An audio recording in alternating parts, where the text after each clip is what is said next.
just kind of feel for him right now. 4 interceptions, and you can almost see through his face mask. There's a lot going on in between the ears. There certainly is, and probably way too much, because now he's probably doubting himself a little bit, wondering what adjustments he has to make.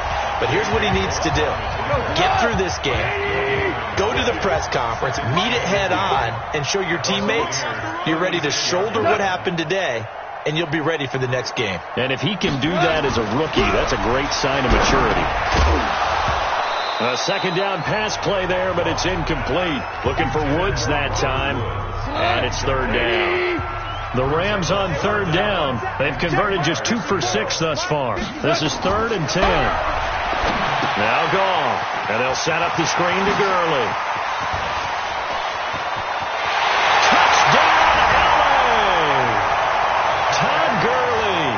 He scored on the ground and through the air as his guys continue to pour it on. There are several elements to a well-executed screen pass. This one resulted in a touchdown. It had all of those elements. Hey, you're so right, because you really need the rush to almost get to the quarterback, almost get to the passer. Then you've got to get the ball thrown perfectly, whether it's to the running back, the wide receiver, whoever the screen guy is. And, of course, the blocking has to form in front to get him downfield for the touchdown. And he will take it back only to about the 13-yard line here. Well, conventional football 101, tells us if you don't get it back to the 20-yard line on a kickoff return, that's a disappointment. But some of these special teams coaches, with approval by the head coach, they give them full authority to. And my goodness, another interception. Picked off by the safety, Eric Weddle. And he's going to return it to the 21-yard line. Defensively that time, they were in zone coverage. As a rookie QB, what lesson can you learn there? Well, understand this. You saw zone in college, and the defensive backs reacted, but they don't react like they do on this level. So when they're in zone and they see the ball coming to them, under a heavy rush, and down he goes. Geno Atkins, his second sack of the night. Well, you don't usually get a sack from a nose tackle spot, but we got one there. No, we don't, and a lot of the times in passing situations, they end up off the field anyway. So how happy was he to work his way back to the quarterback and put him on the ground? He's going to end up with a nickname after something like that, some Big Jelly or something like that. The chance of wasting this great starting field position, a real threat. This is 3rd and long. Gone. And this is going to be incomplete. Man, there's a lot to think about when you're playing quarterback, isn't there? I mean, this is 3rd and long. So your chances of completing a pass for a first down are slim to begin with. And then when you put it into some traffic, you're really wreaking havoc with your options, aren't you? Maybe you just got to heave it into the, throw it up in the stands and make sure no one can catch it. They got the interception, but very little movement after, and that forces him to settle for 3. And it does feel like settling when that happens, doesn't it? It certainly does, but we got to give a lot of credit where it's due, and that's to the defense, because they ran onto the field. This is what we call sudden change, right? Interception, you got to go put out the fire, and they did, holding them to a field goal. The Bucs offense set to begin their next possession. It hasn't gone particularly well for them. That's obvious. In these conditions, no points so far. They've got to get that offense on track. The question, how do they do it? It is the age-old question, isn't it? And to me, finding a way to make sure your playmakers touch the ball without it being too exotic. Meaning you don't have to go deep down the field. Maybe you hit them on those short passes on the perimeter. Make sure you just turn around and hand it to your best runner and get out of the way. Don't cause any extra stress on your offense. Here we go. All day, dog. On 3rd down, he'll drop to throw. And now here's another interception. Picked off by John Johnson. And the return will stop right around the 25. 3rd and long that time. He was trying to make something happen, but a little too risky. Well, the field tilted on him. And what I mean by that is what you said. 3rd and long. Got to push it downfield to try and pick up the first down. Defensive backs live for this situation. And they took advantage of the young man right there.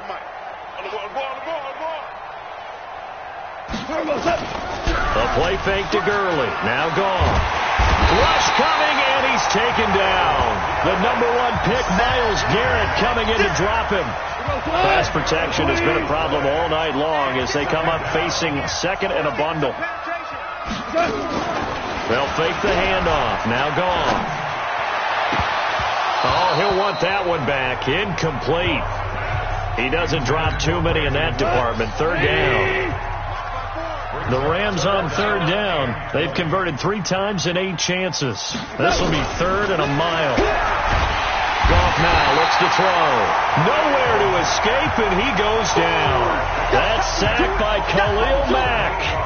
This offensive line flat out cannot handle this pass rush. We've seen it demonstrated time and time again to the tune of 7 sacks in this game thus far. And that is no good. And this score will stay right where it is. Everything looked good. Good snap, good hold. Sometimes, though, the ball just doesn't want to go where you want it. And this one winds up no good. Well, they gave the 60-yarder a try, didn't make it, and now they're in a tough position defensively. This offense has it in midfield. And he is tackled inside the 40, not quite to the 35.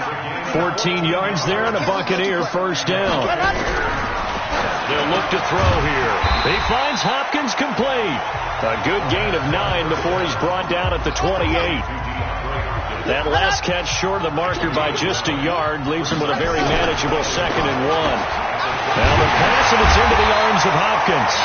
And they'll work it inside the 15-yard line before it's all said and done. This offense finding its legs now. Here's another 1st and 10. Back to throw. It's complete to Hopkins. And here he'll get it down to the 7. A gain of 6 there on first. 6 yards was the pickup on the last completion, so here's 2nd and 4. And he's into the end zone for a Tampa Bay touchdown.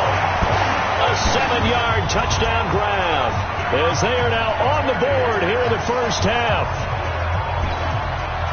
Coaches must really like to see that from the quarterback because he's had the interceptions in this game, but they're able to connect on the touchdown pass. And teammates love to see that because they know that they miss blocks during a game, but they come back and make them later on. They miss tackles, right? They miss making plays, but the spotlight is magnified on your quarterback.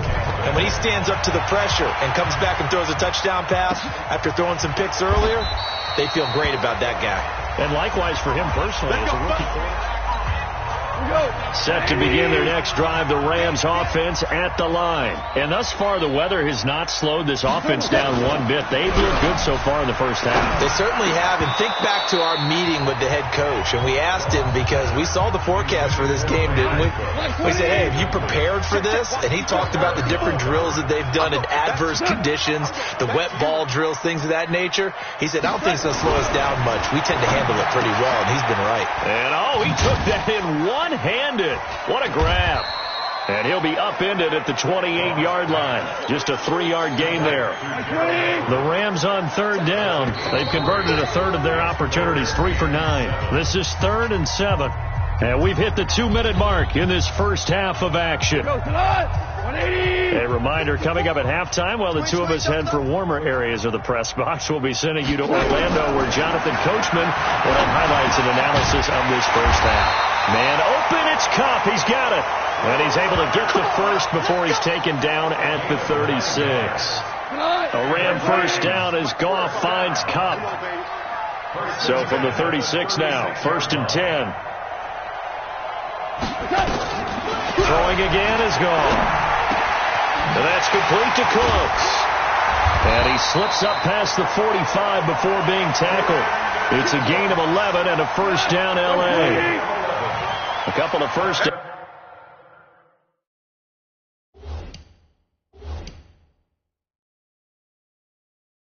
downs on the drive already, as they'll go from the 47 now on first down. At the 47-yard line. To the air again. Gone. That's complete to his tight end, Higbee. No gain there on the completion. 2nd and 10. Had the completed pass, but for no gain, stopped right at the line, so it's 2nd and 10. Goff throwing again. And that one's complete to Gurley. And he'll maybe get back to the line of scrimmage, but no more than that. Now the Bucs going to use the first of their timeouts, as the clock will stop with 20 seconds to go in the first half. Again, Goff. Open man, Higbee, the tight end. The Bucs going to go ahead and use the second of their timeouts as it'll come with 15 seconds to play in the first half. He steps into this one, and this is a rocket. No returning this one. It sails out of bounds, and they'll spot it right at the 20. The Bucs offense set to begin their next possession. And the ball backed way up. So thinking with this amount of time on the clock, probably just sit on it, and we'll see these two teams go to the lockers. Yeah, I don't think you want to overthink it in this situation. And my goodness, another interception. Picked off by the Pro Bowler, Marcus Peters. And he will be brought down as time is now run out on this first half of action. Well, that came a little abruptly here. Still working on my apple up in the booth. Hang on here. Let me spit this out. And we can get to the third quarter now.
This snow front that has socked much of the East Coast not going away as we are back to it in the second half. That's fielded in the end zone. And no run back here. This will be a touchback, and it comes out to the 25-yard line. Set to begin their next drive, the Rams offense at the line. On first down, it's gone. Incomplete. He'll definitely say that that's one he should have held on to. But when you're playing in elements like this, sometimes those bullet passes, those ones with a little bit of pace on them, they can be difficult to hold on to. Back to the air. Goff on second down. And that'll be incomplete. Took a pretty good shot as he tried to pull that one in. Couldn't hang on third down. Now they face a 3rd and 10 after back-to-back incompletions. Now a draw as Goff gives to Gurley. And this will not get close to the first down marker as he's brought down at the 26. Tough first half for him, unable to put up the numbers he's used to producing. But with a guy like him, you and I both know it just takes a couple of explosive touches for him to make an impact on this game and on the stat sheet as well. Here's Jackson. Officially, that'll be a 63-yard punt. Well done. And the Bucs are going to take over 1st and 10 deep in their own territory. And now we won't see a play on first down. We're going to get a timeout.